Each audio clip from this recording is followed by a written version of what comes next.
This is a continuation of The Prince and the Pauper by Mark Twain, comprising chapters 19 through 21. Chapter 19, The Prince with the Peasants.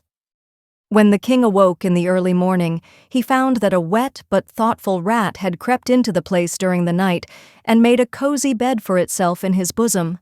Being disturbed now, it scampered away.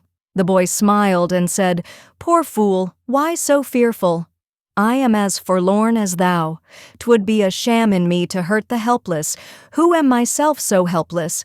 Moreover, I owe you thanks for a good omen, for when a king has fallen so low that the very rats do make a bed of him, it surely meaneth that his fortunes be upon the turn, since it is plain he can no lower go." He got up and stepped out of the stall, and just then he heard the sound of children's voices. The barn door opened and a couple of little girls came in. As soon as they saw him, their talking and laughing ceased, and they stopped and stood still, gazing at him with strong curiosity. They presently began to whisper together. Then they approached nearer and stopped again to gaze and whisper. By and by they gathered courage and began to discuss him aloud. One said, "Dash, dash. He hath a comely face." The other added, "Dash, dash, and pretty hair. But is ill-clothed enow. And how starved he looketh." They came still nearer, sidling shyly around and about him, examining him minutely from all points, as if he were some strange new kind of animal, but warily and watchfully the while, as if they half feared he might be a sort of animal that would bite, upon occasion. Finally they halted before him, holding each other's hands for protection, and took a good satisfying stare with their innocent eyes. Then one of them plucked up all her courage and inquired with honest directness, "Who art thou, boy?" "I am the king," was the grave answer. The children gave a little start, and their eyes spread themselves wide open and remained so during a speechless half-minute. Then curiosity broke the silence. "The king? What king?" "The King of England." The children looked at each other, then at him, then at each other again, wonderingly, perplexedly. Then one said, "Didst hear him, Marjorie? He said he is the king. Can that be true?" "How can it be else but true, Prissy? Would he say a lie? For look you, Prissy, an it were not true, it would be a lie. It surely would be. Now think on't. For all things that be not true be lies. Thou canst make naught else out of it." It was a good tight argument, without a leak in it anywhere, and it left Prissy's half-doubts not a leg to stand on. She considered a moment, then put the king upon his honor with the simple remark, "If thou art truly the king, then I believe thee." "I am truly the king." This settled the matter. His Majesty's royalty was accepted without further question or discussion, and the two little girls began at once to inquire into how he came to be where he was, and how he came to be so unroyally clad, and whither he was bound, and all about his affairs. It was a mighty relief to him to pour out his troubles where they would not be scoffed at or doubted, so he told his tale with feeling, forgetting even his hunger for the time, and it was received with the deepest and tenderest sympathy by the gentle little maids. But when he got down to his latest experiences and they learned how long he had been without food, they cut him short and hurried him away to the farmhouse to find a breakfast for him. The king was cheerful and happy now, and said to himself, "When I am come to mine own again, I will always honor little children, remembering how that these trusted me and believed in me in my time of trouble, whilst they that were older and thought themselves wiser mocked at me and held me for a liar." The children's mother received the king kindly, and was full of pity, for his forlorn condition and apparently crazed intellect touched her womanly heart. She was a widow and rather poor. Consequently, she had seen trouble enough to enable her to feel for the unfortunate. She imagined that the demented boy had wandered away from his friends or keepers, so she tried to find out whence he had come, in order that she might take measures to return him. But all her references to neighboring towns and villages, and all her inquiries in the same line went for nothing. The boy's face, and his answers too, showed that the things she was talking of were not familiar to him. He spoke earnestly and simply about court matters, and broke down more than once when speaking of the late king his father. But whenever the conversation changed to baser topics, he lost interest and became silent. The woman was mightily puzzled, but she did not give up. As she proceeded with her cooking, she set herself to contriving devices to surprise the boy into betraying his real secret. She talked about cattle, he showed no concern, then about sheep, the same result. So her guess that he had been a shepherd boy was an error. She talked about mills, and about weavers, tinkers, smiths, trades and tradesmen of all sorts, and about bedlam and jails and charitable retreats, but no matter, she was baffled at all points. Not altogether either, for she argued that she had narrowed the thing down to domestic service. Yes, she was sure she was on the right track now, he must have been a house servant, so she led up to that. But the result was discouraging. The subject of sweeping appeared to weary him, fire-building failed to stir him, scrubbing and scouring awoke no enthusiasm. The good wife touched with a perishing hope, and rather as a matter of form, upon the subject of cooking. To her surprise, and her vast delight, the king's face lighted at once. Ah, she had hunted him down at last, she thought, and she was right proud, too, of the devious shrewdness and tact which had accomplished it. Her tired tongue got a chance to rest now, for the king's, inspired by gnawing hunger and the fragrant smells that came from the sputtering pots and pans, turned itself loose and delivered itself up to such an eloquent dissertation upon certain toothsome dishes that within 3 minutes the woman said to herself, "Of a truth I was right, he hath holpen in a kitchen." Then he broadened his bill of fare and discussed it with such appreciation and animation that the good wife said to herself, "Good lack, how can he know so many dishes and so fine ones withal? For these belong only upon the tables of the rich and great. Ah, now I see. Ragged outcast as he is, he must have served in the palace before his reason went astray. Yes, he must have helped in the very kitchen of the king himself. I will test him." Full of eagerness to prove her sagacity, she told the king to mind the cooking a moment, hinting that he might manufacture and add a dish or two if he chose. Then she went out of the room and gave her children a sign to follow after. The king muttered, "Dash, dash." Another English king had a commission like to this in a bygone time. It is nothing against my dignity to undertake an office which the great Alfred stooped to assume, but I will try to better serve my trust than he, for he let the cakes burn. The intent was good, but the performance was not answerable to it, for this king, like the other one, soon fell into deep thinkings concerning his vast affairs, and the same calamity resulted. The cookery got burned. The woman returned in time to save the breakfast from entire destruction, and she promptly brought the king out of his dreams with a brisk and cordial tongue-lashing. Then, seeing how troubled he was over his violated trust, she softened at once, and was all goodness and gentleness toward him. The boy made a hearty and satisfying meal, and was greatly refreshed and gladdened by it. It was a meal which was distinguished by this curious feature, that rank was waived on both sides, yet neither recipient of the favor was aware that it had been extended. The good wife had intended to feed this young tramp with broken victuals in a corner, like any other tramp or like a dog, but she was so remorseful for the scolding she had given him, that she did what she could to atone for it by allowing him to sit at the family table and eat with his betters, on ostensible terms of equality with them. And the king on his side was so remorseful for having broken his trust, after the family had been so kind to him, that he forced himself to atone for it by humbling himself to the family level, instead of requiring the woman and her children to stand and wait upon him, while he occupied their table in the solitary state due to his birth and dignity. It does us all good to unbend sometimes. This good woman was made happy all the day long by the applauses which she got out of herself for her magnanimous condescension to a tramp, and the king was just as self-complacent over his gracious humility toward a humble peasant woman.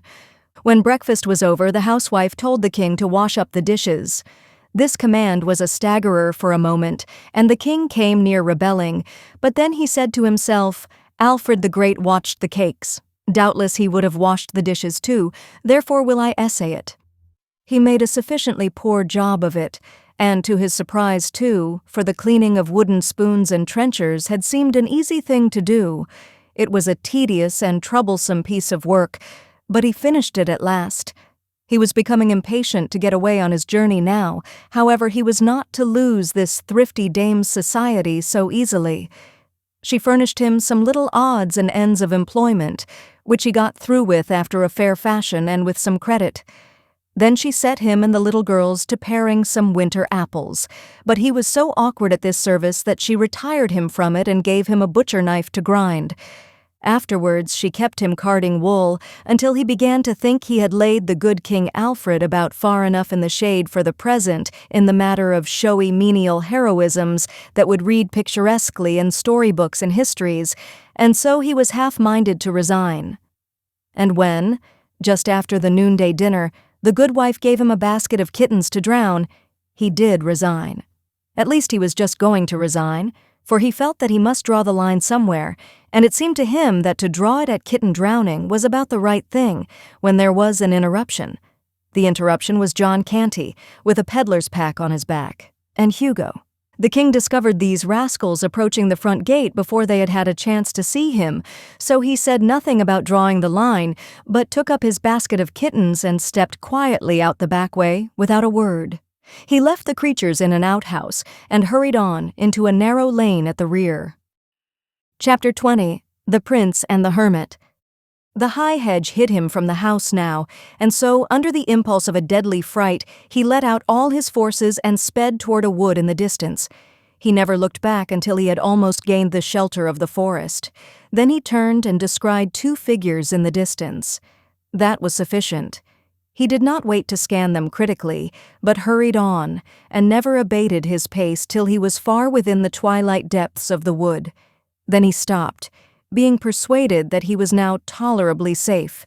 He listened intently, but the stillness was profound and solemn, awful even, and depressing to the spirits. At wide intervals his straining ear did detect sounds, but they were so remote and hollow and mysterious that they seemed not to be real sounds, but only the moaning and complaining ghosts of departed ones. So the sounds were yet more dreary than the silence which they interrupted. It was his purpose, in the beginning, to stay where he was the rest of the day, but a chill soon invaded his perspiring body, and he was at last obliged to resume movement in order to get warm. He struck straight through the forest, hoping to pierce to a road presently, but he was disappointed in this. He traveled on, but the farther he went, the denser the wood became apparently. The gloom began to thicken by and by, and the king realized that the night was coming on. It made him shudder to think of spending it in such an uncanny place, so he tried to hurry faster, but he only made the less speed, for he could not now see well enough to choose his steps judiciously. Consequently, he kept tripping over roots and tangling himself in vines and briars, and how glad he was when at last he caught the glimmer of a light. He approached it warily, stopping often to look about him and listen. It came from an unglazed window opening in a shabby little hut. He heard a voice now, and felt a disposition to run and hide, but he changed his mind at once, for this voice was praying, evidently. He glided to the one window of the hut, raised himself on tiptoe, and stole a glance within. The room was small. Its floor was the natural earth, beaten hard by use. In a corner was a bed of rushes and a ragged blanket or 2. Near it was a pail, a cup, a basin, and 2 or 3 pots and pans. There was a short bench and a 3-legged stool. On the hearth, the remains of a faggot fire were smoldering.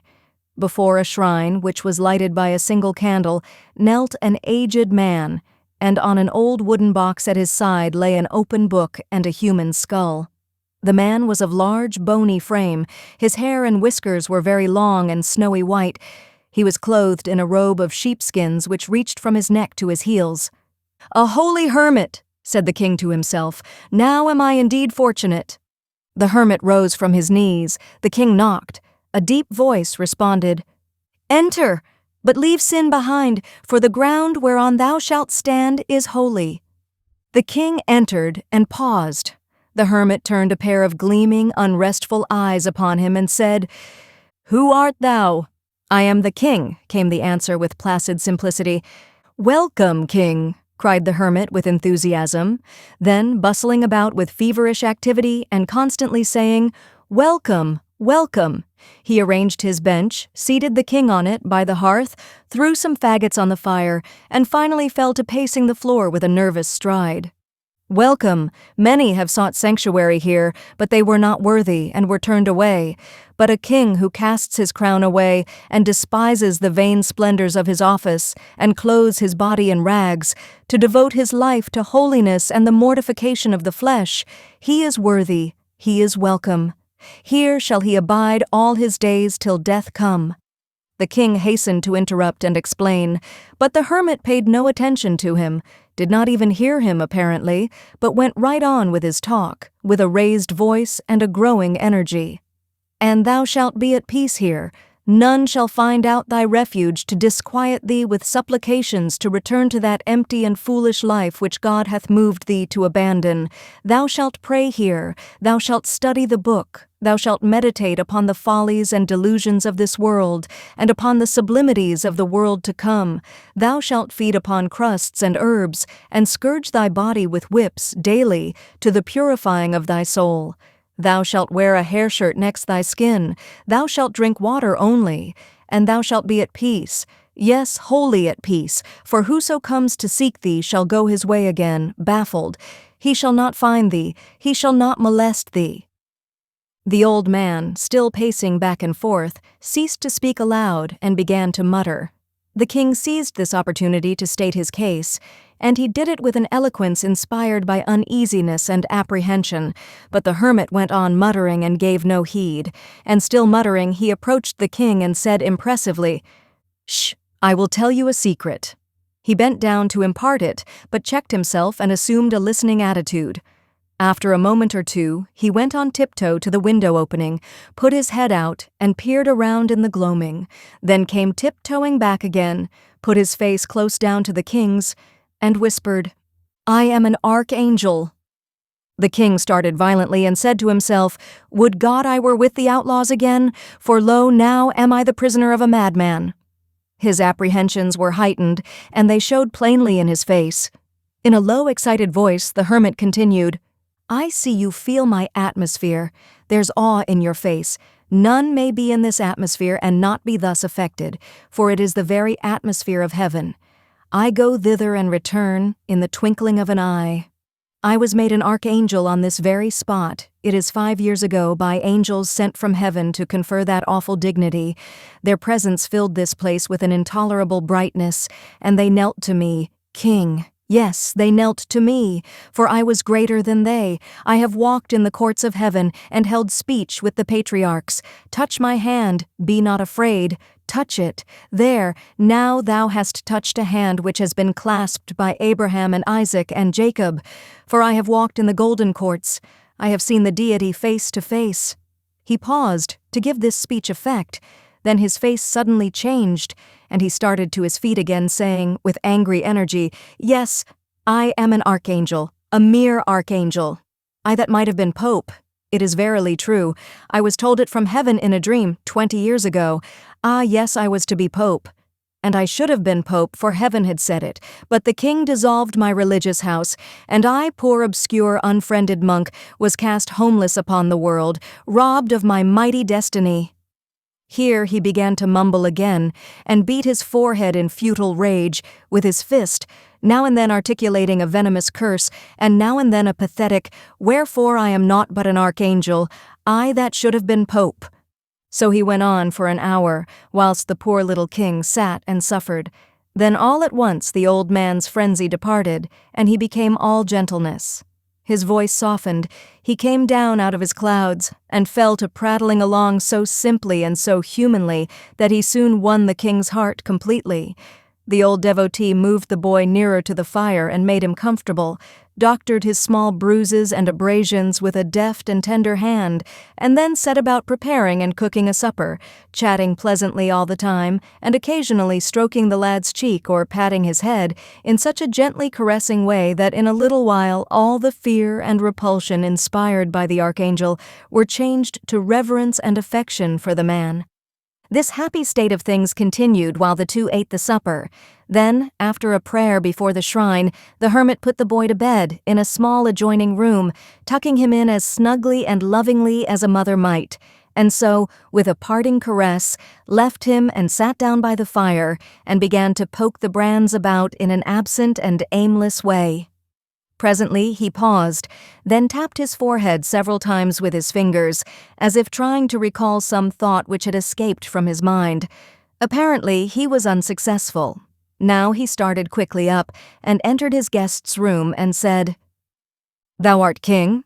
"Yes," was the response drowsily uttered. "What king?" "Of England." "Of England? Then Henry is gone." "Alack, it is so. I am his son." A black frown settled down upon the hermit's face, and he clenched his bony hands with a vindictive energy. He stood a few moments, breathing fast and swallowing repeatedly, then said in a husky voice, "Dost know it was he that turned us out into the world houseless and homeless?" At long intervals he drew his thumb along the edge of his knife and nodded his head with satisfaction. "It grows sharper," he said. "Yes, it grows sharper." He took no note of the flight of time, but worked tranquilly on, entertaining himself with his thoughts, which broke out occasionally in articulate speech. "His father wrought us evil, he destroyed us, and is gone down into the eternal fires. Yes, down into the eternal fires. He escaped us, but it was God's will. Yes, it was God's will, we must not repine. But he hath not escaped the fires.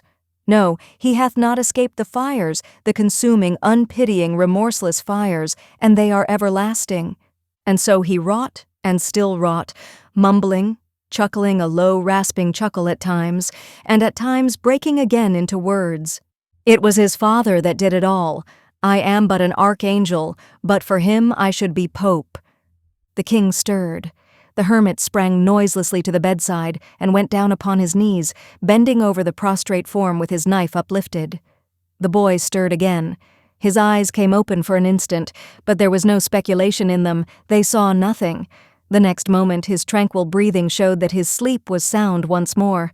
The hermit watched and listened for a time, keeping his position and scarcely breathing. Then he slowly lowered his arms and presently crept away, saying, "It is long past midnight. It is not best that he should cry out, lest by accident someone be passing." He glided about his hovel, gathering a rag here, a thong there, and another one yonder.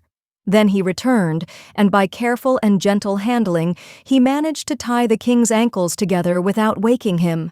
Next, he essayed to tie the wrists. He made several attempts to cross them, but the boy always drew one hand or the other away, just as the cord was ready to be applied. But at last, when the archangel was almost ready to despair, the boy crossed his hands himself, and the next moment they were bound.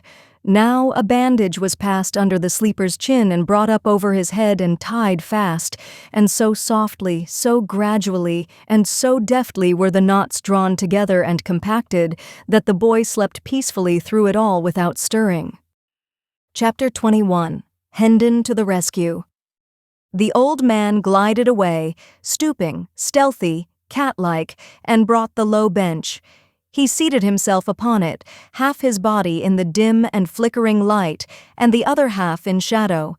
And so, with his craving eyes bent upon the slumbering boy, he kept his patient vigil there, heedless of the drift of time, and softly whetted his knife, and mumbled and chuckled, and in aspect and attitude he resembled nothing so much as a grisly, monstrous spider gloating over some hapless insect that lay bound and helpless in his web.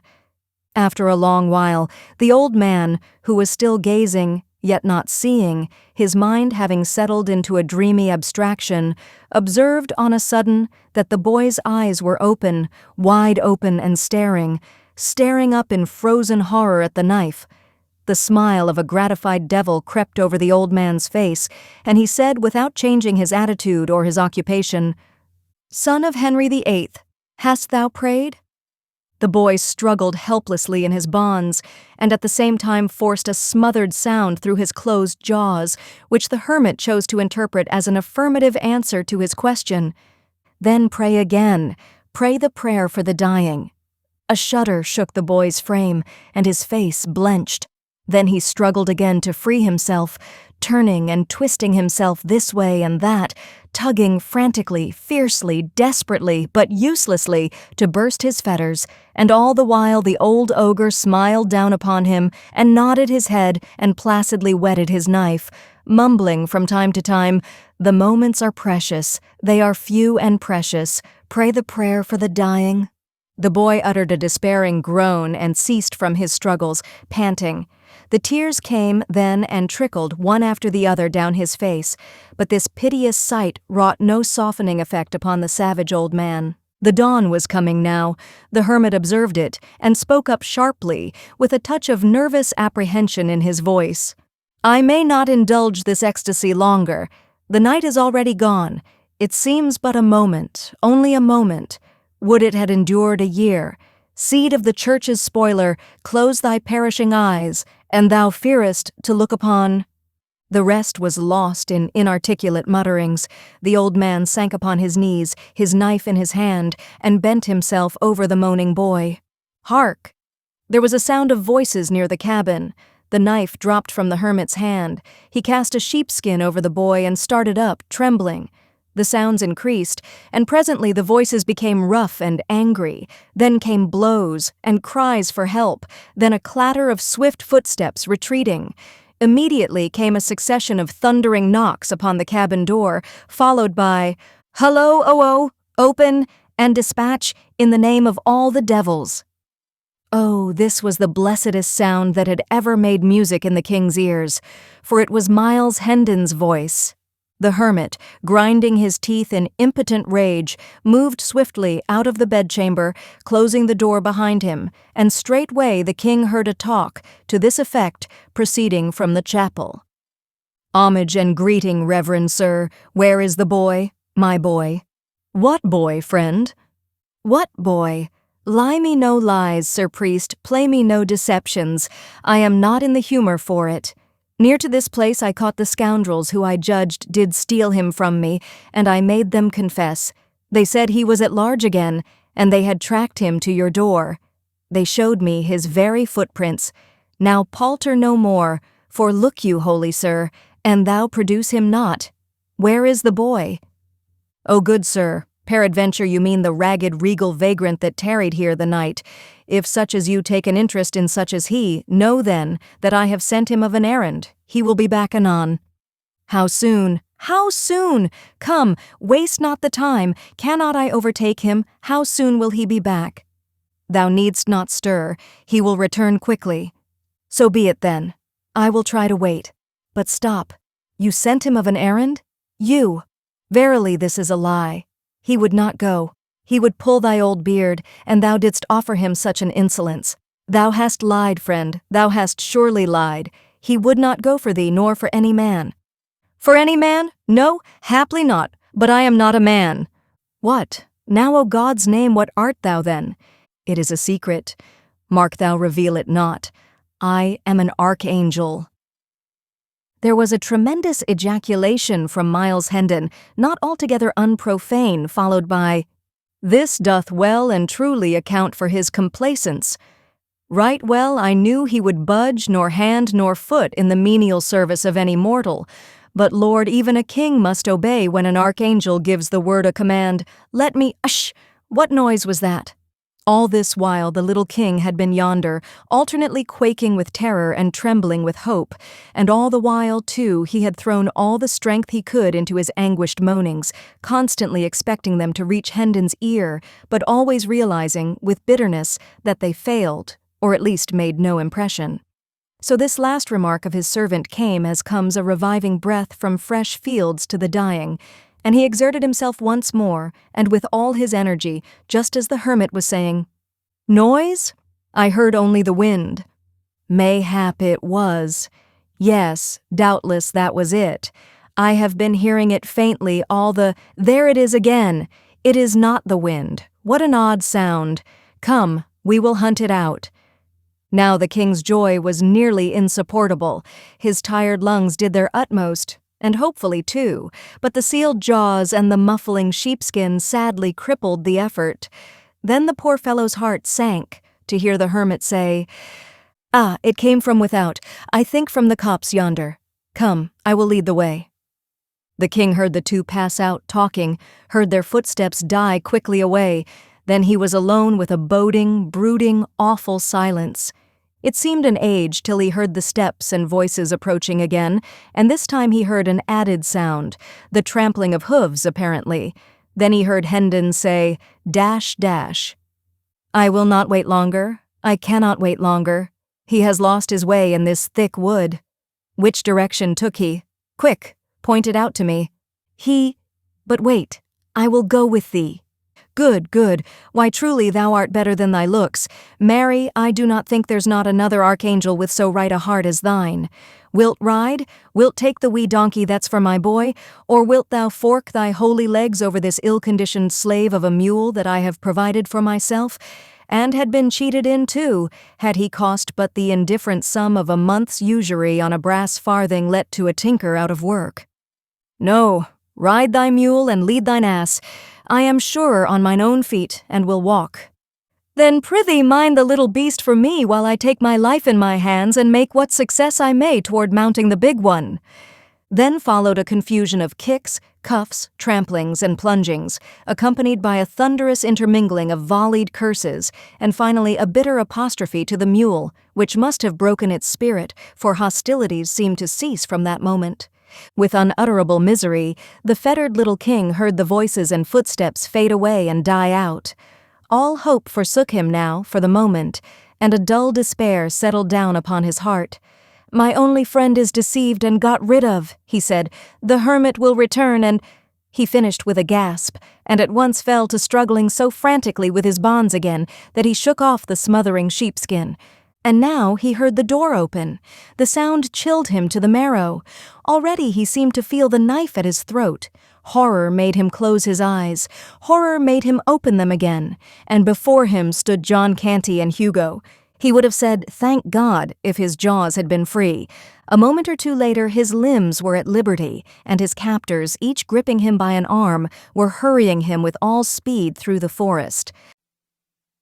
This concludes the 8th part of 13 total of The Prince and the Pauper by Mark Twain, produced by Best Audiobooks for Free.